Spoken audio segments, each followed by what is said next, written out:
Just make this quick video for people who are looking to tow with a Toyota Sequoia or in the market for a tow behind. It's a 2014 Toyota Sequoia Platinum. It's got a 7,000 pound towing capacity, 1,260 pound cargo capacity, which you can always find right here. Let's see, 1265. So what that means is if we have, let's say, 800 pounds on the tongue weight of this trailer minus the 1265, we can only have about 465 pounds inside of our vehicle. I'm about 200 pounds fully loaded, and luckily I have two little ones who are about 50 pounds each, maybe 60 pounds with clothes and stuff.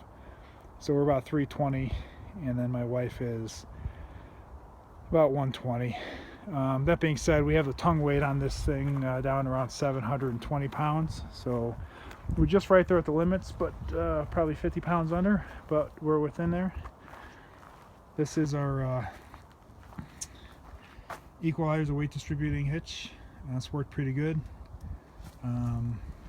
We've had to mess with the weight distribution, which is controlled by those washers there.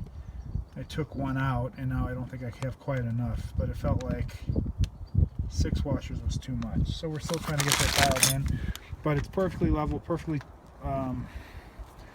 balanced. This has air suspension, so you got to make sure when you're leveling it without the air suspension, you want the air suspension off. We've got two 30-pound propane tanks. That's a lot of weight up here. So the tanks themselves are about 20 pounds each, empty. And if you get them filled, that's 50 pounds. It's 100 pounds on the tongue. I might get two 20-pound tanks, which would save me about 30 pounds total on the tongue, which doesn't sound like a lot, but when you're up against your cargo capacity in your vehicle, 30 pounds is 30 pounds. Total weight on this trailer, after when we bought it, was just under 5,700 pounds. 5694. As soon as I picked it up, I went to a truck stop, scale, and measured and weighed it, and we were about 750 pounds on the tongue. This was about 5950, but I had some stuff in there, tools, I had a generator, etc. So the weight out of the factory seemed to be right on. When you look online, a lot of people say that, oh, it doesn't include any optional equipment. Well, it doesn't include any dealer installed optional equipment, but anymore these things come out of the factory, with air conditioners on, awnings on, all that stuff. So our weight was right on. I weighed it again after we had some stuff in there. We don't travel real heavy. We're about 6,200 pounds, so 800 pounds under the max tow weight of that, and at about 720 pounds of tongue weight, we're running right around 12.5% tongue weight. So I wouldn't get much lighter than that, but it tows perfectly fine. Today was pretty windy, gusts of 30 miles an hour. I didn't have any issues. This is a 2016 Sunset Trail. Sticker on it was $35,000. We paid $25,000. It's got the outdoor kitchen, the dual bunks. Let's see, we also bought a Yamaha generator. Now this is great just for charging up the batteries before we go to bed. It's still a little cool. We're up here near Tahoe, so at night it's getting down to about 45. But this is nice and quiet. One thing I like about the Yamaha versus the Honda is you've got a fuel gauge, which doesn't sound like a big deal, but it's nice being able to look down knowing that, oh, I don't have to fill, I still have a half tank if you're only going to run it for an hour or two. The other nice thing that the Honda doesn't have is you got the shut off for the carburetor. So I just turn that to off and let the carburetor run dry, and this way there's no gas smell. And you can also turn off the vent on the gas tank here to off too. So if that was off and you let this run dry, I store it in the camper, and then there's no fuel smell, and then also the gasoline's not evaporating out of the carburetor, leaving behind the gummy residue. This is the entrance to the back bathroom. That's the outdoor shower. We bought these leveling blocks. These are the ones from Walmart. Walmart and Amazon about the same price, $30 for a bag. You definitely need some. We actually have 4 sets. We bought the chocks also, which works out pretty well. I want to get some X chocks, which are the metal chocks that go between the wheels to kind of break. There's actually nothing that will break these from roll or stop them from rolling. So it's just the chocks themselves. So if you have those X chocks that go between the tires, if you're on steeper slopes like we were last week, then you don't have to worry about the trailer trying to roll away. So there's our outdoor panel, our freshwater connection, city water connection. We have P-rated tires. These are Michelin LTX Defenders. The Defenders are the new LTX. I've had LTXs before, great tires.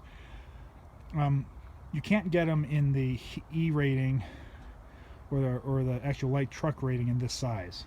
Now you can cheat and get a similar size that's just a little bit off, and you get them in a light truck tire, which would be more plies and a stiffer sidewall. That being said, I don't really have any issues with this. So these tires are new.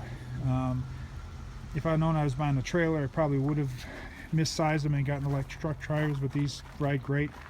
I'm not a speed demon when I tow, so we tow about 62 miles an hour. We're not in a hurry to go anywhere. I got up to about 75 once just to test the speed, make sure that the trailer was stable in case we got ourselves in a situation where it's high speed and we did have to go fast. I didn't want to find out that it was unstable at a 12% tongue weight. So inside, I'll turn on some lights.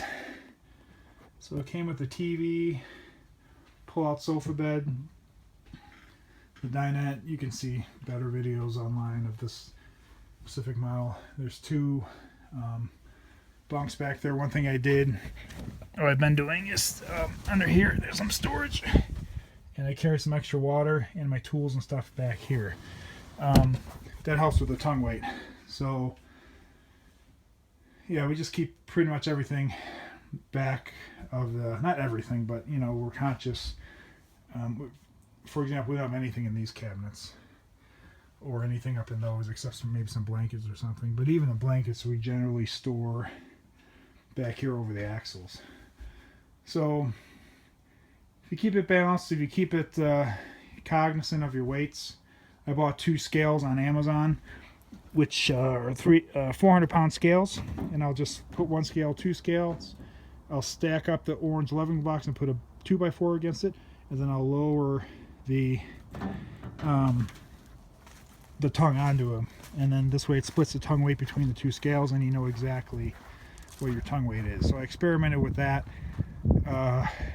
Empty, full of fresh water, empty fresh water, full of black. Let's say we dump fresh water and we're towing out of here with a full black tank if we're dry camping and there wasn't a dump station. The black tank on this model is after the axles, so that lightens the tongue weight about 50 or 60 pounds. And then a full load of water must be slightly in front of the axles or on top of them, because a full load adds about 70 or 80 pounds to the tongue weight. So a full load of water, a little over 800 pounds of a tongue weight. Now we won't be towing with full water very often, but I just want to know in case we did where we'd be at. So there's my little daughter Erin, and that's about it. So that's a 2016 Sunset Trail ST27 bunkhouse, and towed by our 2014 Toyota Sequoia Platinum. Thanks guys.